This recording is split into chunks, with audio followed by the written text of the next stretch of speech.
Constantly press the switch, being careful not to make any noise. Oh, shit. What I was seeing was right. There's a bed down here. Scene captured in the light of the flashlight sends shivers down my spine. What? So 1, 2, 3, 4, 5, 6, 7 bodies? No, 1, 2. Wait, 1, 2, 3, 4, 5, 6, 7, 8, 9. I see 9 bodies so far. Mo slaps a hand over their mouth. Over her. Okay, I'm just gonna say her and he instead of their. For a few moments, all we can do is stare in silence. The disturbing scene, more horrible than anything I've seen before, spreads out before us. Anyone would be shocked by it, especially a kid. Take a deep breath and look closer. There's something twisting around the corpse. Looks like some kind of plant vine. Are those roses? Strangely sharp thorn of the thin red petals. There appears to be real live roses covering the corpse and the carpeting the floor. My vision suddenly grows dim, and my eyes go blind. Whoa! I see a woman's body trapped by roses.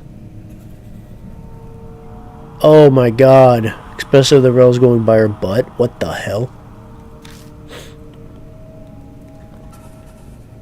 At least the roses are blocking some of the nudity. What is this? The tragedy that happened in this room. It's as if it appears playing in my head. I can see it. So what's going on then? Like, do those roses come alive? Because there's no way for her to do that. Roses? What are they doing here? Did someone plant them? Why were they attacking people? Mo's voice brings me back to reality. Yeah. I can't tell her what I saw. I can't tell her that I saw some waking dream. I scrambled to remember the conversation. That's right. I saw the rose vines then. Yeah, it's gotta be it. It's not like they just spring up on their own. But why would anyone do that? Did someone decorate the corpses for some kind of reason? Or did they die captured by roses like I saw in the vision? Eek! Mel screams, "Don't get on the ground, the roses might get you." What's wrong? Something moved. See over there? Back in there? No. Something hiding in here?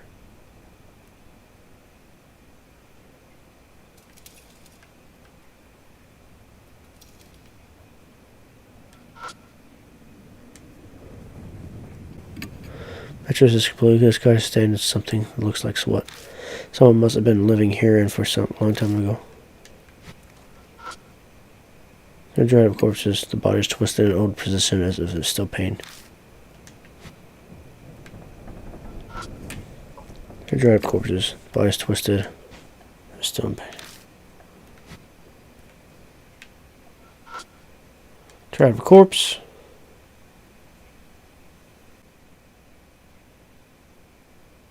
Girl, what did you see? I'm starting to freak out because I don't know what you saw. Matches oozing dark water. Dark, dirty water. It smells like sewage. I slide the mattress over to find a plastic sheet underneath it. A vinyl sheet. It's pretty thick. Was it put there to protect from water damage? The top of the sheet is pitch black at first glance. It looks like it's covered in mold. But when I spread it open, it crunches as dark red flakes fall from it. This is blood? I can't do anything but whisper, dumbfounded as I stare at the blood-streaked sheet. Something murmured in my ear as if in reply. Their blood denies him.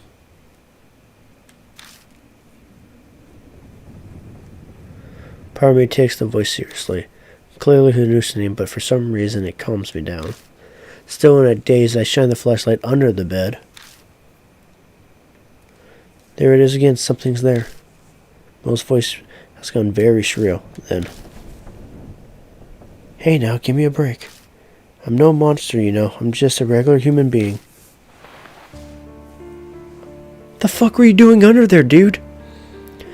Something slowly climbs out from under the bed. It's a man in a trench coat. A person? What were you doing under there?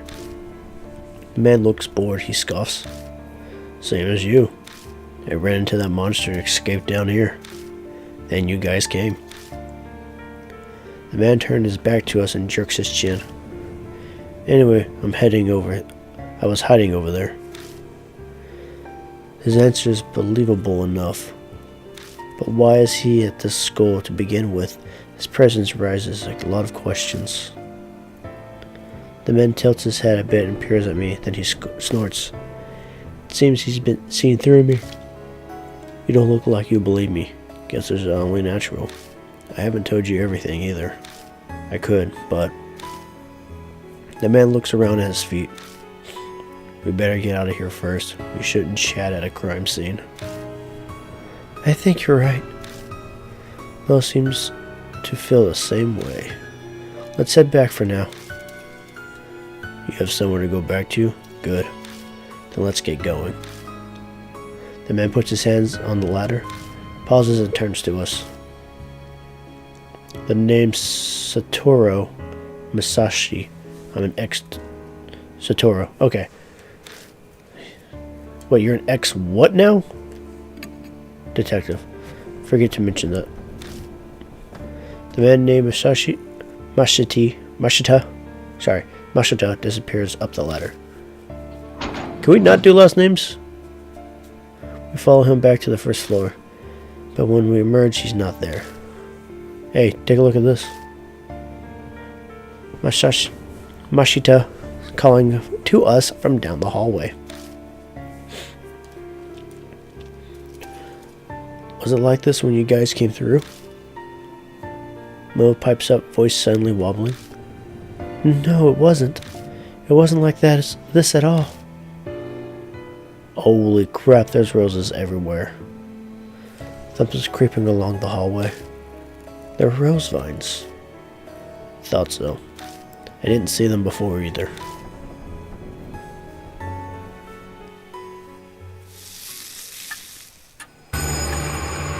The mark's color grows more vivid. Early dawn, a few hours left until death closes in.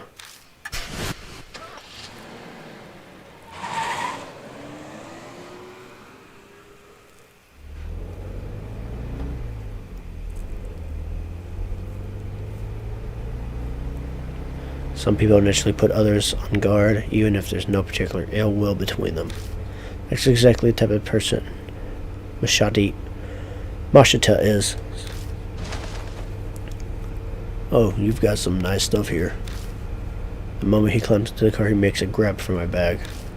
Then he starts inspecting all my stuff. I wasn't planning on keeping a constant eye on him, but he's making it very hard not to. Mel seems to like to stick her nose in everything, but she's suspiciously silent as if exhausted. Are you okay, Mo? Huh? Oh yeah, just zoning out. You know, I'm fine. She doesn't look fine, but my other passenger is more of a concern right now. So, were you at the school because you were investigating something? I'm not in the force anymore, just poking around for my own reasons. Something I wanted to check. I don't doubt what he says, but that would mean he entered the school illegally. What were you... Let me ask one thing first. Mashita interrupts my question and points out my arm. Does that hurt? It didn't take him long for him to spot the mark on my wrist. Sometimes it hurts the most whenever I'm in danger. Huh? Is that so? Mashita leans back in his seat, satisfied. I was investigating some missing people. Guess he's responding to my question now. That school came up in a number of missing persons case. Each one had some affiliation with H Elementary before they disappeared. Teachers, workers, people in the PTA, students, and their family members. I was looking for them. Then, Mo speaks up from the back seat. Were those people? The corpses down there? She doesn't sound as energetic as she usually does. Did something happen after all? Is her mark? Mashita doesn't reply. Maybe he thinks the answer is obvious, or maybe replying to a kid isn't worth his time. But something bugs me about what he just said. If the school was clearly suspicious, then of course I brought it up to my superiors. All I got for it was... He continues before I can ask, making a slashing motion across his neck. You got fired, huh? Disciplinary discharge. Something about sexually harassing a subordinate. That principal's got to have some kind of political pull. I probably dug up something he didn't want getting out. That wasn't my plan. I never meant to uncover anything dirty. True, the school did have that suspicious room. It's not that strange to think that it would cover up in some missing persons case. That would be common sense, at least. Common sense is what the world is for the world of the living. A spirit might have something to do with those cases. There's an awkward silence. In that sense, this isn't even a case anymore, is it? Mashita. Oh, that was probably her then. Mashita sighs deeply. Who would believe it? Who would believe that there's a monster in the school killing people? It's personal now. Our problem, and we're on our own. He turned his wrist over to show it to me. On his skin is the familiar mark. You too? Yeah, I sensed it as soon as I saw yours. I had a feeling there'd be a problem.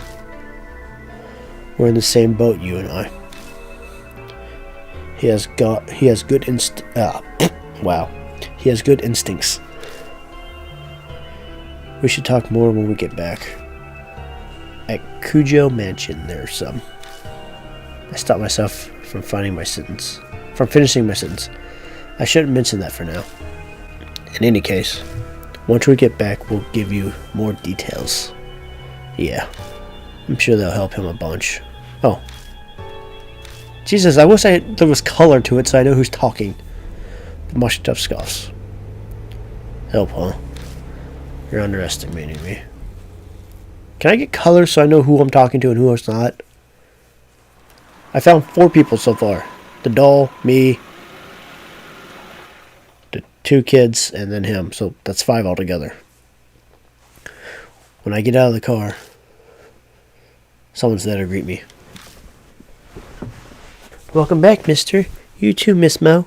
I'm glad you're unharmed. Did you find any clues about the spirits? What? So there are others? This is everyone. Huh? What a reliable group you've got. The sarcasm is practically dripping off his words. So, are you planning on continuing the search for that key or whatever it is? We don't have anything else to go on. There's no other choice. I don't understand you. If the source of the mark is the spirit, it would be best to destroy the source, don't you think? What do you mean? The spirit exists, so all you have to do is kill it. Are you serious? Okay, good. I think they have the pictures for who's talking. Of course he's serious. He doesn't exactly look like the joking type.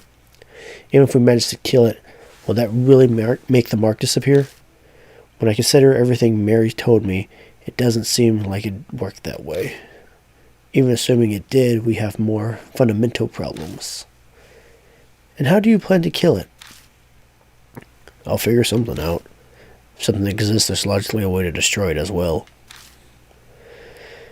He claims he can kill the spirit, yet he doesn't even know how he'll do it. Where does all that confidence come from? Don't forget, I faced him once already. If we're seriously thinking of killing him... Mashita grasps my wrists.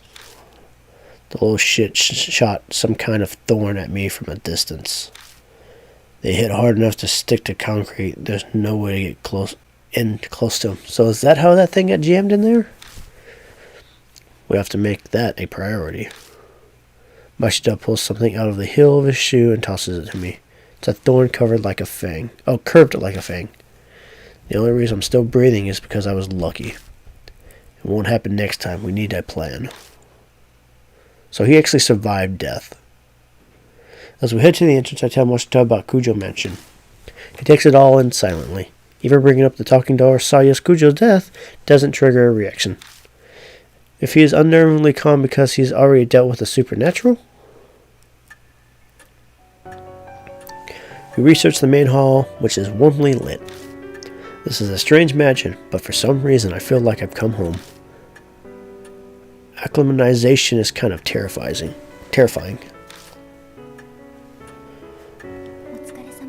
Welcome home, Lord Vargas. That man is the mark bearer too, I see. Would you make the introductions? I update Mary on the investigations and the strange way we met Mashita. The mirror, the underground room full of corpses, the sudden appearance of roses. I really hate to admit it, but it's clear something supernatural is at work here. I wonder if those purified red meant roses, because roses are usually meant for pure. And the spirit that caused all of it, Hanahiko. There's no doubt that Hanahiko is the one who put the mark on Mashita's arm too. But 2 rooms, a security guard. What kind of chance do we have against a monster that can do that? Mashita says we should kill him. But is it even possible? Hey, Vargas. My train of thought was interrupted. Mashita's holding a leather-bound notebook out towards me. Read this. I picked it up in the underground room. It was caught up in a bunch of those rose vines when I found it. It was pretty hard to get loose. Did you read it? I skimmed through a bit. It's got some interesting stuff. That's what he says, but he's not smiling at all. His eyes simmer with a quiet anger. Dark rose marks stain the covers. I have a bad feeling, but I flipped through it. Rose petals fell as they became unstuck from the pages. The notes within are very detailed. The author was intelligent and well written. Reading through it dawns on me that this was written by an H elementary principal. The austere, meticulous letter on each page tell a ghastly story. Records of a young adopted boy's tutoring sessions. Sorry, I was about to say torturing sessions. The first note is from 5 years ago. It seems the boy adopted by the principal was small and exceedingly cute. He enjoyed wearing skirts and makeup too. So the ghost we saw was a boy. Was that Hanahiko? There was no denying that they truly suited a dainty red-cheeked boy like him. But the principal had a hard time accepting such fancies. Bad habits must be correcting young to promote sound mental health, he thought. So he called it tutoring as a cover for his warped desires. It took a place in the underground room. Too many prying eyes anywhere else. There was no safer place than the school at night once all the teachers had left. The principal stayed behind under the pretense of keeping watch, and then tutored. He was a highly respected teacher. He'd even made appearances on TV. There was no reason to be suspicious. The only one who noticed anything strange was the boy's homeroom teacher. But she feared the principal's power and firmly kept her mouth shut. I wonder if that's the girl we saw. As the notes continue, they are more and more deranged. They painted a horrible picture. It is of a totally disordered parent and child. My child gets weaker after every session. His delicate frame has grown thinner and his red cheeks are now darkened. His appearance is described in detail, but there is no malice or hatred. There's just fanatical sincerity, his pride as an educator, and a terrifying smothering love.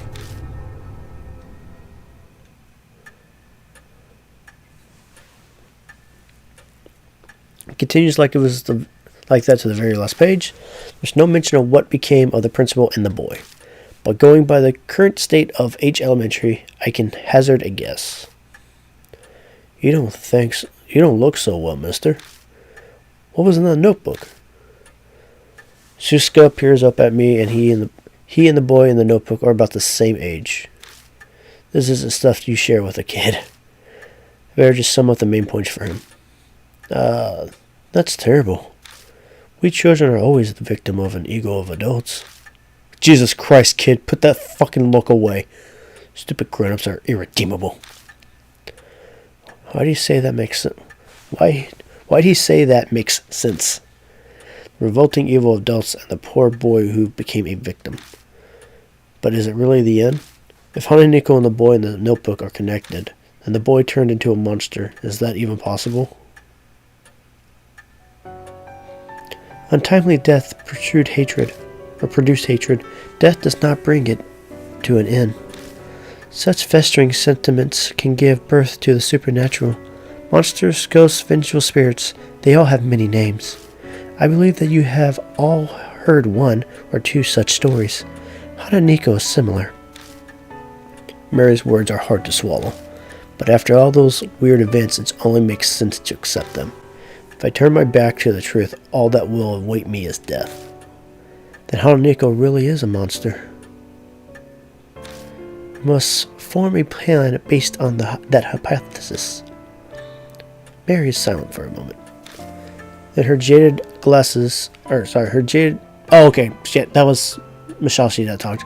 Then her jaded glass eyes shift to Mashita. Okay, Jesus Christ, trying to figure out who's speaking is hard. Principally, according to Lord Vargas' report, there are those among you who are considered killing the spirit. There are those among you who are considering killing the spirit. I shall warn you just in case, but that will be very difficult to do. Why is that? I could see Mashita narrow his eyes, but I made sure to speak up first. They are from the world of the dead. Just as the living cannot become more alive, the dead cannot be killed. The only thing you could possibly destroy is the cursed sentiment. So, what does that mean? It is as I told you before. Death and life existing together.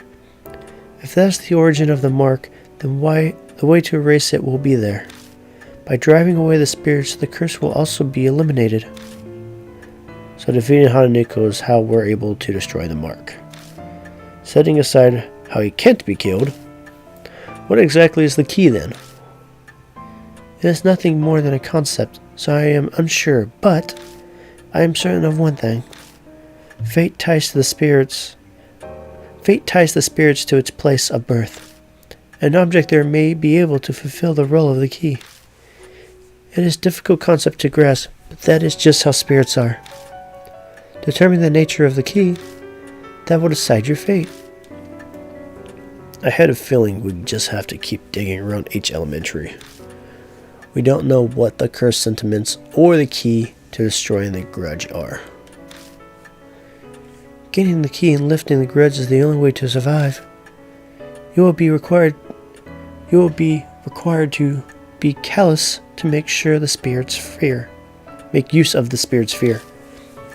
The way to repel the spirits lie within its grudge. Remember this and be careful. New info has been added to the spirit file. Secret to the underground room.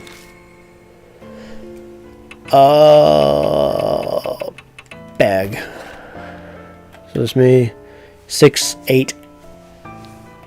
Really, he has good endurance compared to me. Wait, why is it just me and him now?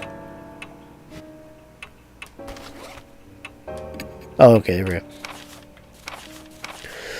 Sasatoro Mashita, male, ex-detective, and ex-detective discharged over a scandal. He claims it was false accusation, but the truth remains hidden. Despite being fired, he continues to pursue suspicious about H Elementary and receive the mark from Hananiko there. It's weird that I can't look at the others. System. No, that's not what I want. Bag. Yeah, the plastic sheet. Give me that. Oh, I can only use the flare once. Mercy item that is stored in the storage room. The outside has deteriorated and the label is smudged. It hasn't expired yet, so it can still be used. Thick plastic sheet found in H elementary underground room. It's so stained with dried blood that it's impossible to tell what its original color was. Nico. Chased by Nico, we fled into the underground room to find several skeletons wrapped in rose vines. A spirit of one of the victims showed me a vision of the past, a disgusting image of a woman dying, tangled in roses. She was likely one of Nico's victims, just like that guard. Even more surprising, a guy named Mashita was hidden in there. The ex-detective explained all the victims were staff of the school or their family. Why did they have to die in such a cursed death? What's concerning is a notebook Mashita found in the room. It claimed that some kind of tutoring was going on in there. The tutor was the principal and the pupil his adopted son. The delicate boy loved to dress up in skirts. Under the pretense of correcting bad habits, numerous twisted actions were performed on the boy in that room. He grew weaker and weaker. His teachers should have noticed, so were they just pretending ignorance?